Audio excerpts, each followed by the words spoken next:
A very good morning to you. Thank you for watching KBC Channel 1. It is time for BizCheck. For the next 2 hours, we shall be having quite interesting conversations. The first hour, we shall be talking about matters e-mobility, how to ensure that electric vehicles are just being taken up by the market. The second hour, we shall be talking about the savings and investments culture in Kenya. My name is Kiptum. Welcome to the program. Now, we want to start with that particular first conversation on matters e-mobility. Remember that the effects of greenhouse gases have led to climate change. Part of the contributors to greenhouse gas emissions are petrol and gasoline-fueled vehicles, which are most commonly used even in Kenya right now. So the electric vehicles are the alternative that have come to effect. Uptake is still a bit low, or under 500 electric vehicles in the country. There has been an increase over the past year or so. To have this conversation with us is Mandla Lamba. He is the Chief Executive Officer and founder of Agilitee Africa and is joining us from South Africa. Thank you, Mandla, for joining us, and good to see you again. Thank you, Mr. Kiptum. How are you? I'm very fine. Let's begin with just how far we are in terms of adaptation or uptake of electric vehicles in the African market. Please take us through that. Yeah, it's been very slow, and thank you so much for having me on your show. It has been very, very slow. There are many issues that are stagnating the adoption of EV in Africa as a continent. One of the biggest ones is the energy crisis that we find our continent in. It's a crazy thing to be pushing an agenda of adoption of electric vehicles at a time where there's no electricity in most of the countries where we're pushing this in Africa. Right. Since you have brought up the energy crisis there, of course, there has been quite a severe one in South Africa.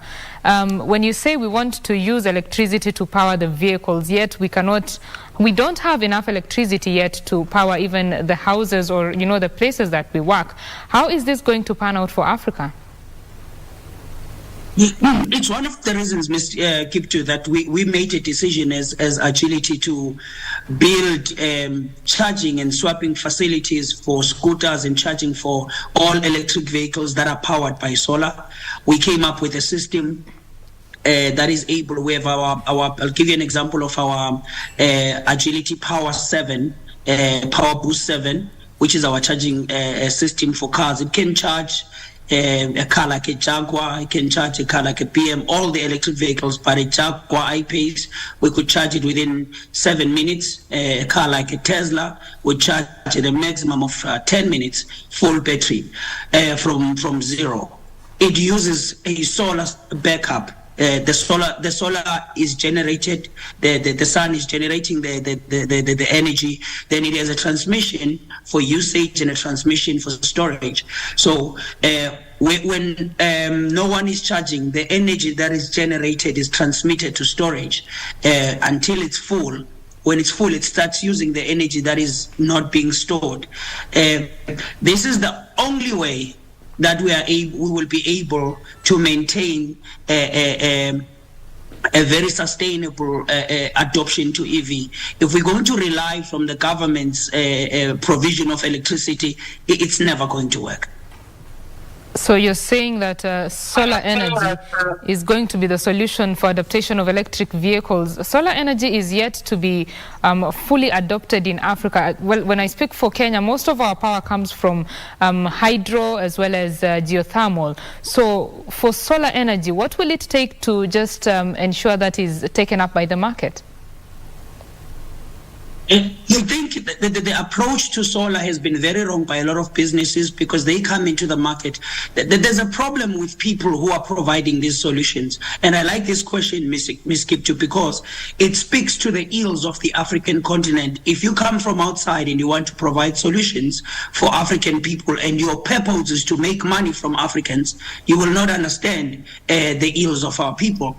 I believe that if companies like Agilitee, not just us, there must be more companies who come in the market and say, we will provide this energy solution in the solar form, but we're not going to charge people cash up front to buy these systems.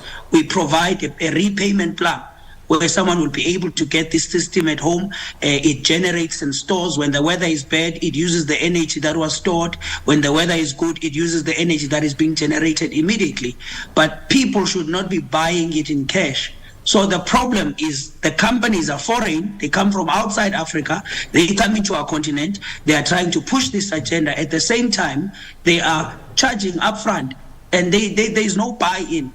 The moment we start rolling out, as we are planning to as Agilitee, to roll out even solar systems for residentials and businesses, our belief is that we will be, even in the Kenyan market, in the East African market, we will be doing the same thing, where people will pay a small amount every month towards the purchase of the system, not even the rental, to own it, but not pay upfront, which will be in the same range as what they pay for electricity right now.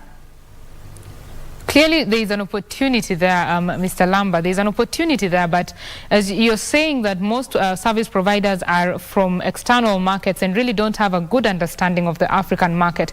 So as a player in the African market, what exactly makes the African market unique, and what do you think that the African market needs in this sector? The African market needs much more education. I believe that's the first thing. They need to be educated. They need to know that solar systems are not just for backup. Right now, as I'm talking to you, I'm on solar. We're not talking, there's no electricity in the Sandton region as we're speaking right now. And this is not a backup. This is a full off-grid system. So I'm trying to explain that so that you get it, because the problem we're having in our society today also is miseducation of the citizens in the continent, where they believe that electricity, backup electricity or solar can only be used as a hybrid source that is used as a backup system. They don't know that you can go off-grid with the solar, and if you go off-grid, it becomes expensive. So it needs people who come from here, like Agilitee, like I'm saying, what we're doing ourselves is to ensure that the people are able to get it the cheapest way. And the only way is to come and install it. If someone says, I agree, here's an agreement, you sign, we install the system for you that will help you to store energy when weather is not good, when the weather is good, when the weather is bad, you have enough energy to use until the sun is back. It doesn't matter how many days it takes. If you can store up to 350 kilowatts at home, you are covered for the whole month if it happens that there's no sun for a couple of weeks. So these are the kinds of solutions that our African people need. The kind of solutions that the African people need. Mandla, the African continent, and especially the countries near the equator or at the equator like Kenya, are very well positioned in terms of access to solar energy. There is a lot of sunshine across the year, and the opportunity is there. But we are still using other sources of electricity or sources of energy to just power our houses, power our machines. Why is the solar power adaptation very low in Africa? I believe it's lack of knowledge. If the government was doing enough to educate people about it, a lot of people will be going into it. So Mandla, there is the option of using solar, and also there is the option of using electricity. I mean, I don't think we can just survive on one and leave the other one. We have to work on all to ensure that we are bringing up the uptake of electric vehicles. On that front, the cost implications in terms of even accessing these vehicles, why aren't there more electric vehicles on African roads? Because there's no infrastructure. Ms. Kiptum, if you like where you live right now, personally, where you stay, you've got 5 filling stations of petrol in a radius of about.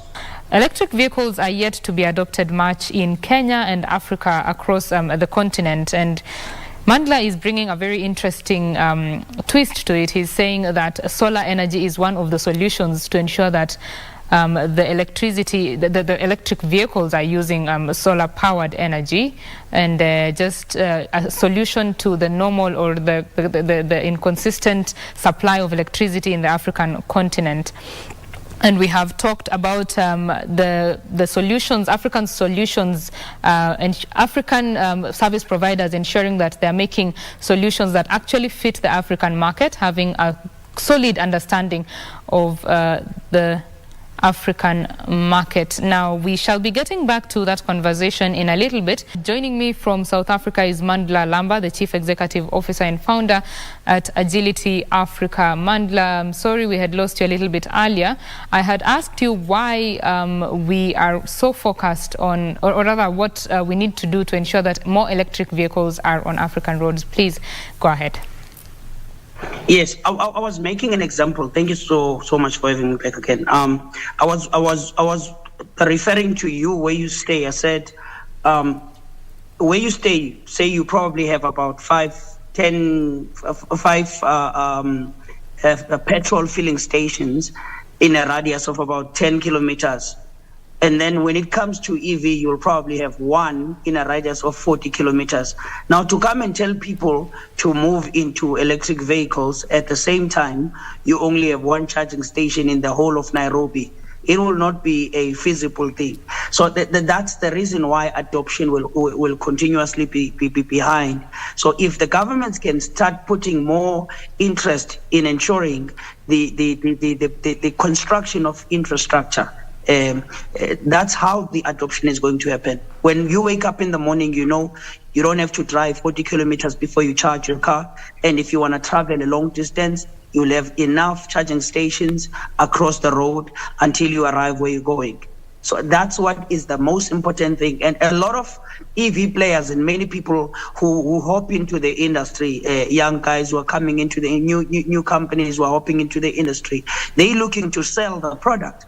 And this industry needs an investment before you start making money. And that investment is going to have to be in the infrastructure first. And this gives governments an opportunity to make money at a time they couldn't make money with the oil industry because they are only taxing the oil industry. But with this one, they have an opportunity to earn a stronger and a bigger revenue if they play part in the development of the infrastructure, partnering with private companies like Agilitee and so forth. So public-private partnerships on ensuring that infrastructure is available. I must say that in Kenya, the power-producing company KenGen has taken it up to ensure that there are more charging stations. Some of these public institutions are saying that it's within their medium-term plan to ensure that there is an increase in the infrastructure in that particular sector. Is this something that you also experience in South Africa, or is the situation different? Yes, it's something that we are doing as well in South Africa. We also in the infrastructure business as Agilitee. We signed a partnership with a group in Zimbabwe where we will be installing the first time our charging stations, the Agilitee Power Pool 7. We are planning to do that in Kenya and other parts of the continent. So I believe that this is what is needed. Ms. Kiptum. The more adoption of the vehicle is needed, the more infrastructure has to be uplifted. And also, it is important for governments to flex the regulations around new players coming into the market. If there's too much red tapes, we'll have a problem even in Kenya, young entrepreneurs in Kenya who want to enter the market. It will be a problem for them. This is a change, the beginning of a new world order system, which will allow now even Kenyans to get into this market and manufacture and play a bigger part. Because if this is not done by the governments, including the Kenyan government, where the red tape that allows companies to manufacture, support, provide incentives for local entrepreneurs to play a part in the market, the problem you'll have a flood of electric vehicles that come from foreign land, the same way we do today with the petrol cars. Right. I like that you've brought up the issue of manufacturing, because it is only until a few years ago that most African companies, African countries, I don't think over half of them actually have local assembly of vehicles. Most of the vehicles on African roads are imported from other continents. This opportunity in the electric vehicle manufacturing market, considering that most of the raw materials, including cobalt, are sourced from Africa, exported to other countries, and then we get finished goods, that is the electric vehicles, at very high prices. Why can't Africa take up the opportunity that there is to just open up its vehicle manufacturing industry to focus on the electric vehicles? Ms. Kiptum, right now you are wearing earrings. That gold was made in South Africa or in Africa, in any part of the African continent. It was dug here. It went out of Africa and got beneficiated outside, and it came back as an earring that you went to buy at a store.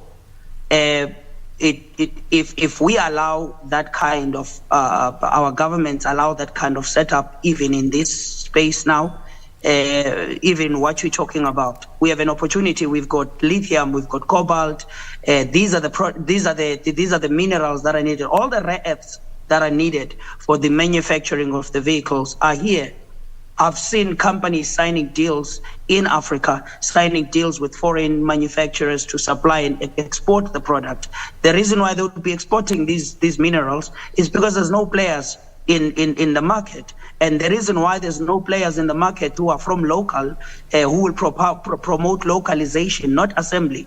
Assembly is not enough. It's a good start, but it's not enough. Manufacturing must be done locally.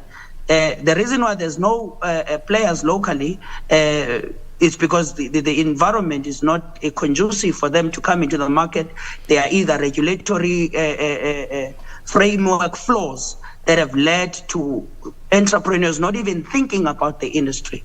So there's a lot of work that needs to be done by the continent. And the beautiful part with this, we are at the beginning of a new world and the end of the old world. And if the African governments start playing part in the infrastructure, in the putting up of, if you go to China for an example, the governments in China will support the buyer by giving incentives. If you buy an electric vehicle, you get a support incentives by the government. And if you manufacture, you also get the same incentives. The same thing is happening in America. And yet, if you look at some of these countries, don't even have the minerals we have. We give them the minerals to empower their economies, yet we are suffering in our own. Doesn't make sense. Indeed, it does not make sense. Mandla, Africa is a highly entrepreneurial market. And when you think about the entrepreneurial spheres that people are venturing into, it's ironic that these well, it's capital intensive, but also the output in terms of the profit potential as well as the job market potential is very high in the electric vehicle or vehicle manufacturing market. And well, the entrepreneurs are not thinking about it. So I'm wondering, from your perspective, what should be done to bring the minds of entrepreneurs into this market? I'll share something with you that will probably shock you. We have one company; it's a big global player in the automobile industry. They manufacture cars. They manufacture cars in South Africa. Just to show you the flaws we have in our continent. They manufacture cars in South Africa. They are not a South African company. And then once the cars have been manufactured, the cars leave the country.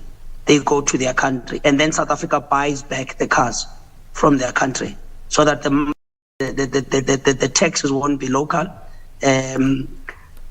We make the cars for them, and they take their cars out of the country, and then they bring back the cars. Now we buy from them directly, though they were manufactured here. Just to give you an idea, these are things, the painful things that are happening in our continent. And we're hoping and praying that entrepreneurs can see the gap that is available. There's a gap. And I'm not excited to be, I was discussing this with our chairman in Kenya, Mr. Fred Muteti, and our CEO, Elizabeth Nasaka. I was telling them that it's not just, it just doesn't have to be us. Even in Kenya, we had to promote that the market is ripe. It can't be just one company, Agilitee. There should be more companies that are coming into the market so that we can absorb the market for ourselves as Africans. That goes to even the issue of us expanding into the East African market. One of the things that we are doing in Kenya, we are opening our store on the 28th, on the 29th of this month at the Garden City Mall, and opening our offices officially on the 1st of May. But we're going to start with an assembly plant, which we're trying to promote localization. And then the next thing, we're doing manufacturing in Kenya. But there should be Kenyan players, as you are talking about entrepreneurs. So we are modeling this for them to say, if we come from South Africa and come into your country to do this, we're trying to show you that you can do it too. We are all Africans here. We can do this, all of us. We don't need to wait for African aid from outside. We've got the resources here. If the government flex because even if we were to look at us in South Africa, it took long to get even the approvals. It took more than a year to get some approvals that we needed in order to foster the energy transition into electric vehicles. Allow me to interrupt you just a little bit there. We want to continue with our conversation with Mandla Lamba, the Chief Executive and Founder of Agilitee Africa, and we have been talking about matters e-mobility.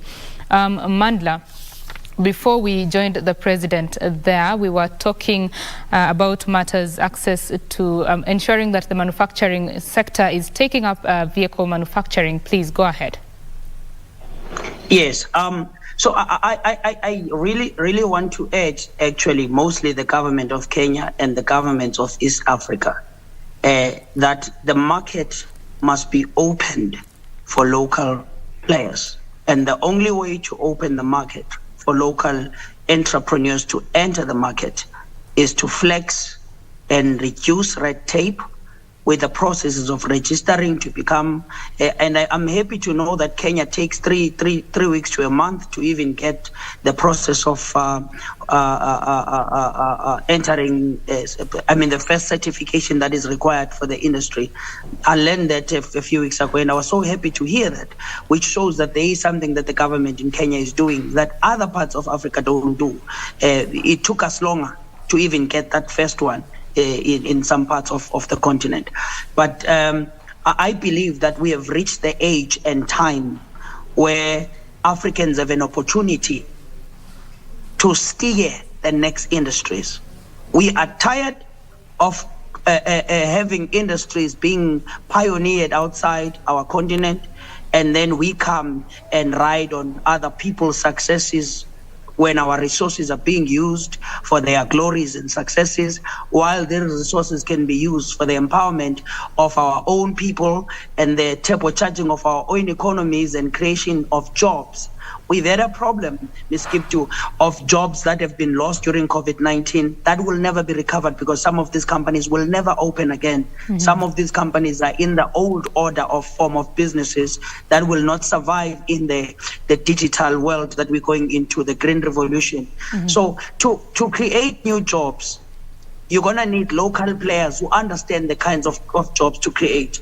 Foreign entities that are coming from outside Africa, all they will do, they will come and they will bring their own people and hire a little bit of our people. And once they are done, they expatriate the money out of our continent. It doesn't help to empower any African.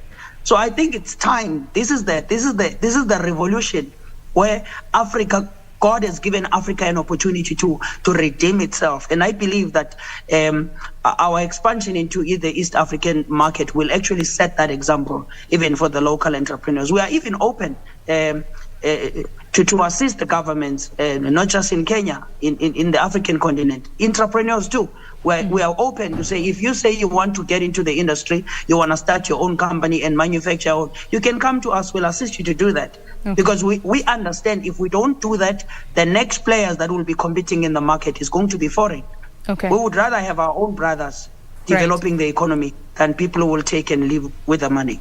Mm-hmm. Mandla, as you earlier said, this particular venture is very capital intensive, and access to funding has of course been an issue. Do you think that there is enough focus in terms of access to funding in this sector? Yes, there is an issue of shortage of funding, but I can tell you right now, one of the most beautiful things about the access to funding that is not available for many people, but with this industry, funding is accessible. The only thing that entrepreneurs need to know, they need to start. You can't be funded while you're sitting and waiting for funding. You need to start building something from what you have. You may say, I have nothing. But if you start, there will be someone who will be interested to lend a hand. That's how we started. We didn't start with funding. We funded the businesses, we advanced. We have never taken money from any third-party investor. We are where we are today, the biggest pioneer of EV in Africa. But it all came from us starting and believing that it is our time to do it for Africa. So if the entrepreneurs can have that mindset and believe that they don't need to wait for funding, then they will be able to attract people, because the industry is ripe. Investors are looking to transition. We are now going into a market crash where investors are going to lose money if Kenyans are not using this opportunity to make money. To go into the market and grow the industry. This particular industry is the industry that money is coming into. Mm-hmm. You can look at the size of Tesla in America. Tesla is bigger than Toyota, BMW, Jaguar. You can name them. You put them together in a basket. The value of all of them, though they've put more cars on the road, they are smaller than Tesla put together. That goes to tell you that the industry is ripe. All we need is entrepreneurs who are hungry to enter the market, and a government who's willing to build or create a conducive environment for any entrepreneurial drive in the industry to succeed. Right. So, Mandla, as we come to a close of the conversation, what do you see in terms of the future of e-mobility in Africa? It has a greater future than any other industry. I'll be very honest with you, because this is one of the greatest pillars of the New World Society, the Green Revolution. And the resources to make products in this industry are from Africa. Are we going to go back and waste time and do the same thing we did with gold, where today gold is mined in Africa, is beneficiated outside, it comes back as a finished product? Or are we going to take this opportunity and say, we are doing it? It's not going to be easy. There's going to be fights against this, because there are countries that believe that we should be enslaved. Our resources must be given to them, and they use them to empower themselves while we suffer. It's not going to be easy, but it's going to be achievable if we all come together as Africans and start building Africa for ourselves. Coming together as Africans and building Africa for ourselves. That is the message there from Mandla Lamba, Chief Executive Officer and Founder, Agilitee Africa. Thank you very much, Mandla, for speaking with us. Thank you so much, ma'am. Karibu sana. Well, we want to take a quick break here on BizCheck. When we come back, we shall be talking about matters savings and investment. What to do, what not to do, where to put your money, and just what risks you can take. This is BizCheck. We come back in a little bit. Stay with us.